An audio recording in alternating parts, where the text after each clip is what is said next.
What is up, everybody? Welcome to yet another Autopsy Rantz, where I'm just going to take on some of the current topics of the day. I am working on a script for the next video in the Stateless Solutions series, which will be about defense, military, and police, how these would work in a stateless system. The last video I was actually really proud of how to have lower drug costs. Basically, what's wrong with the system now, and how to have lower drug costs, and how the system would be much better if the state did not exist. So I'm adding more to that series. I have a lot already down for how stateless defense, what's wrong with the current system, and how a privatized system would work. So look forward to that. But obviously there are topics of the day that we just got to get to. Obviously the huge one right now is Ruth Bader Ginsburg died, leaving a vacancy in the Supreme Court. Obviously, the Democrats are not happy about this. Republicans are pretty much, I guess, thrilled just at the political aspect of it. Like me personally, I don't really have anything against Ginsburg, other than I tend to not like her because she is almost like deified by so many like ultra woke lefties. That's my only thing really against her, that and her abhorrent gun views, where she was just basically straight up a political activist when it came to the Second Amendment. But I mean, I'm a very loosely pro-choice person. I am not a fan of Roe versus Wade myself, because I just think it's judicial overreach. I don't think there was good enough grounds to make that ruling, and I think that if the people really want that, it should be a state's issue, just per Constitution. Look, there's this whole thing about being an anarcho-capitalist where it's like, I have what I want, what I think works best. And then there's, in the current system, what works best. And in the current system, I'm definitely much more leaning towards a pretty strict constitutional understanding of how these things should play out. And I think the Constitution makes that pretty clear, that this is a state's issue. And really, I mean, I say this as somebody who believes in the early terms of pregnancy, that there should be like a window there. There's too much gray area on abortion, that I think there should be a window there in the very early terms. But obviously we have to put a limit on that somewhere down the line. Obviously things might be different in a stateless system, how we would go about figuring that out. I haven't spent too much time thinking about that. But in the current system, I mean, you do have a constitution and you do have those rules. So Trump has he's going to announce his final pick on Saturday, because they aren't waiting for the election. We'll get to it here in a minute about how the Democrats are coming out saying, like, no, we gotta wait. Well, of course they're going to say that, because they can't really, I don't know of anything they can do right now to stop a nominee getting in. Obviously, if the Senate approves it, but the Senate is still majority Republican. Harry Reid got rid of the 60-vote rule. So, really, there's nothing they can do about it. Trump will nominate somebody. And again, even if Trump loses in November, even if Trump did lose on November 3rd, you also got to remember, Trump's in until January of next year anyways. So it isn't like this has to be done by November. This just has to be done basically by the end of the year. And there's really nothing that I'm aware of that Democrats can do to stop this. And of course, Mitch McConnell has already said that there will be a vote on it. Mitt Romney has come out and said that he's not going to vote against it. There was a few Republicans that people would be a little worried about, considering their past and their views on Donald Trump. But it looks like whoever Trump puts up is going to get in. And it's looking like Trump is going to put up this Amy Coney Barrett lady, who I did some research on last night. Obviously, I'd never heard of her. I'd never heard of half these people until they become, I'd never heard of Brett Kavanaugh. I'd never heard of Gorsuch. I'd never heard of these people until they obviously get nominated. Now, this is already pretty crazy, because this will be, in one term, this will be Trump's third nominee. Now, it's interesting to think of how different things really would have played out if Hillary Clinton had become president. If Hillary Clinton had won in 2016, and there would have been 3 judges that she would have got to replace, which is just, an interesting thought experiment. I'm not thrilled with the people Trump has put up, but obviously I think that this would have been worse under Hillary Clinton. Because this is one thing that when I'm reading up on this Amy Coney Barrett lady, that I do like. I do like that she is a Scalia fan and an originalist. And the reason I have a lot of admiration for Scalia, I've watched a lot of clips when he was still alive in his interviews, answering questions about like the Constitution. The guy was a very smart guy. I know a lot of people on the left don't like him because they just don't like a lot of his rulings. But this originalist or textualist position seems totally rational to me. This idea that we can just reinterpret the Constitution and the rules written down from older times, that we can just kind of tweak or alter the law based around how we interpret it, I think that leaves just a bit too much open in terms of like, you know, some of the sitting judges right now that don't believe that, you know, American citizens, just by nature of being American citizens, have a right to keep and bear arms. They don't interpret the Second Amendment that way, even though there's nothing, as far as I'm aware, that gives any sort of credence or ground to the fact that American citizens don't have that right. They think guns belonged in the hands of like, you know, a militia, I guess, created by the government. But the entire concept, when you even read anything from the founders, that's entirely against the concept of the Second Amendment. So this whole thing of like we can just reinterpret things to mean what we think they mean, I think is a horrible precedent for a Supreme Court judge. And look, the entire system's fucked. The entire system's crazy. The idea that this court, this group of 9 people who are unelected, they are nominated by a president and then confirmed by the Senate. The fact that those people are the check and balance on what is constitutional, and basically it's the government's check on its own powers in a sense. That whole thing is bizarre. But if you are going to have people in there, which under this system you are, I think it needs to be as strictly law-based as possible. And if we wanted to change the way certain things are, then you have to pass a law. You can't just get people in that can completely, I would say not even reinterpret, completely misinterpret for political reasons the laws that are already in place. So this lady apparently is an originalist. She, I think, clerked under Scalia, which is interesting. And some of the rulings that I've seen of her, because she's from the Seventh Circuit Court, so not a whole lot of rulings, but the one on guns was nice and refreshing. Obviously, if there's one thing I hope comes out of this new Supreme Court, if she does get in, which it looks like she will, if she gets nominated, basically whoever gets nominated, it's looking like is going to get in, and it looks like it's probably going to be her.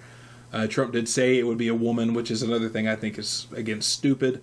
I thought it was stupid when Joe Biden said that he was going to nominate a woman. I think you just nominate somebody and say this is the best person for the job, and if it turns out to be a woman, even if you plan on it being a woman from the beginning, just say, I'm trying to find the best person for the job. I think that's what you should do. And that's me not being a hypocrite, because I did call out Joe Biden for that, and rightfully so. It's not hard for me to do that, because I really don't have a dog in the fight here. But the fact that this woman is an originalist, and she's good on guns, I would like to see a lot. I would love to see basically all gun control completely done away with. But, some good rulings about maybe interstate carry, constitutional carry throughout the United States, I think would be awesome. Again, this doesn't really fall under a state issue. I think this falls under a straight-up Second Amendment. The right of the people to keep and bear arms shall not be infringed.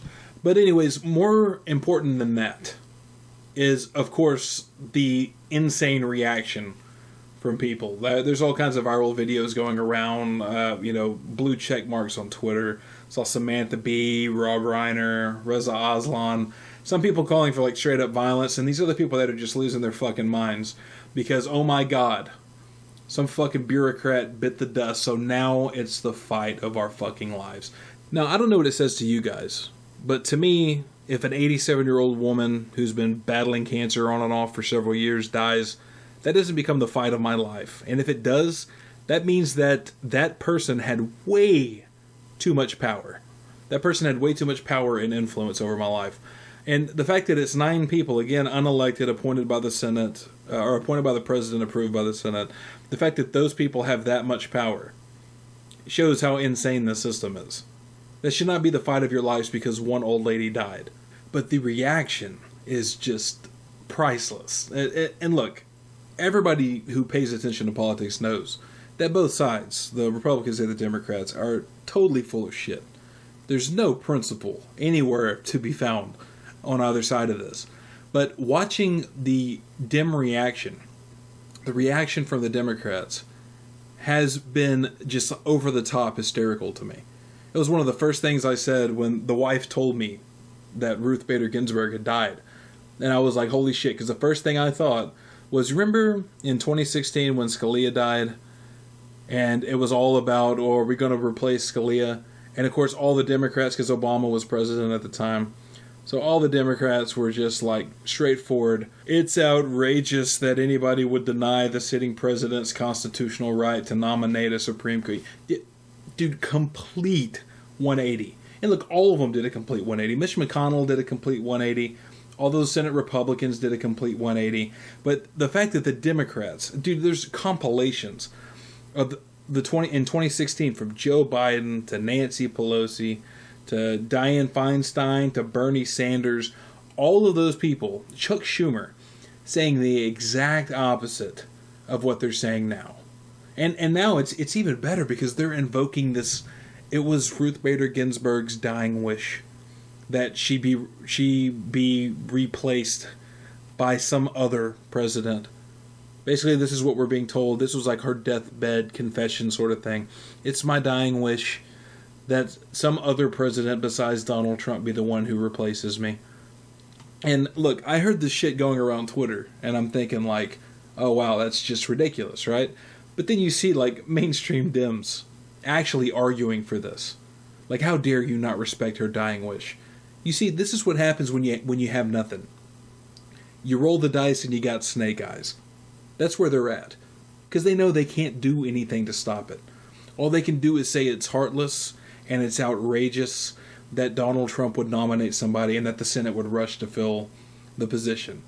Whereas in 2016, if they had held the Senate, there is no question whatsoever that Garland would have been a Supreme Court justice.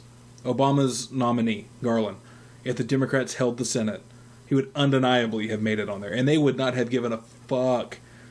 Does anybody remember Democrats complaining that Scalia's dying wishes weren't met? Like, if there was a deathbed conversation and Scalia was like, oh, please don't let Obama replace me on the court, you think they would have given a fuck? No, they wouldn't have given a fuck because it's politics. None of these people give a fuck about principle. It's all just a wrestling match for power over everybody's lives. That's all this is. All this is about is a show. It's a big fucking soap opera with guns pointed at you, and you're forced to take part. Like you cannot watch, you cannot vote. Yeah, maybe sometime in the future that might change. But right now you don't have to watch and you don't have to vote, but they're going to rob you anyways. And more, I just realize that almost everybody in this country is aware of it. And they all take part in it like it's a sport.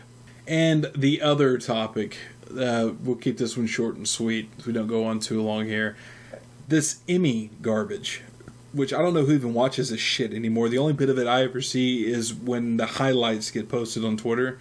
And it's always garbage. The clips going around are just awful. This one of Jimmy Kimmel being totally cucked by Anthony Anderson on Black Lives Matter. Is this thing supposed to be comedy? Because it looks like preaching. Like Anthony Anderson is preaching Black Lives Matter to Kimmel, and Kimmel is just in the most awkward bitch, self-flagellating, oh my god, I'm so sorry for being white move. It's like when I'm listening to people who are planning on voting not really for Biden as much as they're voting against Trump, and their take on this is that they want to see the cultish, hardcore, conservative MAGA types, they want to see them lose. And there's a part of me like I get that, because that group is cultish. That group is nauseating. Like, they don't have any principle either. But when I'm stuck between that and I look at this is the side I want to lose. I want all of these late night comedian talk show guys to lose. I want them to be just wrong, like they were last time. I want all these talking heads on media, Cuomo and Don Lemon, and Rachel Maddow, and all these people at MSNBC, CBS, CBN, ABC, whatever. I want all these people to just be fucking wrong, and to be shown that they're wrong, and see, like, watch them cry on election night. And more than all those assholes, more than all the super woke celebrities, even more than the super woke lefties that are out like burning down parts of major cities because they're just pissed off. More than any of those groups of people, all these people that have all that power, I want to see like all of the old political establishment from the last like 6 or 7 presidencies. I want to see all of those people who have come together against like Trump winning and come and supported Biden, like crossing party lines. The Bush family is voting with the Clintons against Trump. And all of those national security advisors, all those people from the NSA and the CIA and the FBI, all those people coming together and just saying, fuck you, to all of them when they lose. And I say this as someone who's not going to vote for Trump. I don't have a dog in the fight as far as that goes. But goddamn, dude, if I had to pick a side that I would rather see lose, as nauseating as the Trumpers can be, I want to see all of those other people lose.